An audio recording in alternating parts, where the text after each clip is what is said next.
dois, três, fogo!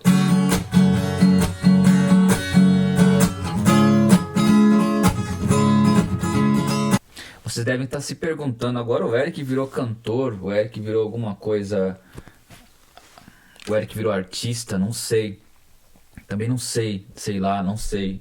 Algumas coisas acontecem na nossa vida que a gente acaba modificando. Tá começando mais um Trilhas Indígenas, sejam bem-vindos. Hoje o Trilhas Indígenas é especial, estamos na contagem regressiva para o maior acampamento indígena do Brasil. Tá chegando o acampamento Terra Livre e hoje eu quero falar sobre isso, sabe por quê? Porque dentro do acampamento é onde existe a maior musicalidade indígena do planeta. E sabe por quê? Porque é um lugar onde várias delegações indígenas se reúnem, entoam seus cantos, falam sobre a dificuldade de ser indígena e também lutam pelos seus direitos diretamente da capital do Brasil. Tô falando do acampamento Terra Livre em especial hoje, até porque já fazem 2 anos que não tem. O último foi em 2019 e foi maravilhoso. Esse ano ele deve bater recordes de população e também de culturas. E hoje o acampamento Terra Livre é uma referência do movimento indígena a nível nacional e a nível global, até porque existem muitos líderes indígenas e povos que vêm para o Brasil participar desse grande encontro.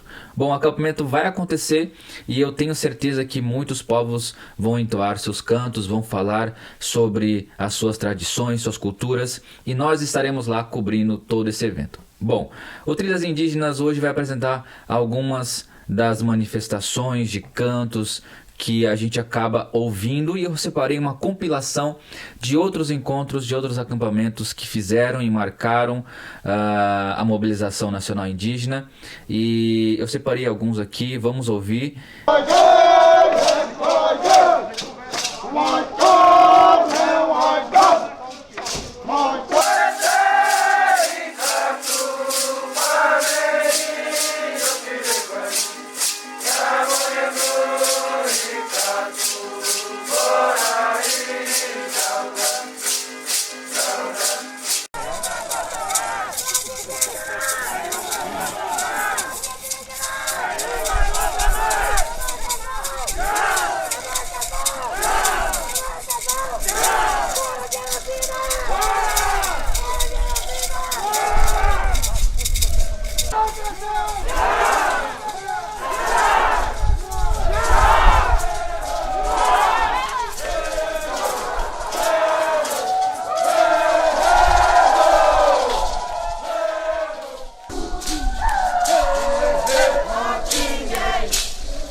Bom, para quem pergunta para mim como eu começo a produzir minhas músicas, é mais ou menos assim, escutando como que os instrumentos, como que os cantos, como eles soam em conjunto, ou só, até porque tem povos que cantam em conjunto, ou manifestam a sua musicalidade por meio de grupos, ou de ritmos, ou também de instrumentos tradicionais. Então, fica aí a dica para vocês que estão acompanhando Trilhas Indígenas, especial hoje, falando sobre os cães tradicionais diversos e suas manifestações dentro do acampamento Terra Livre, que esse ano vai estar mobilizando muito a população indígena e também pautando o Congresso Nacional a respeito de leis, de projetos que acabam invadindo os nossos territórios e ainda prejudicando não só a população indígena, mas também a população global.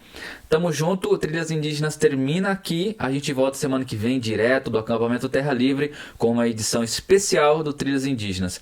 Eu conto com vocês e a gente se vê no próximo programa.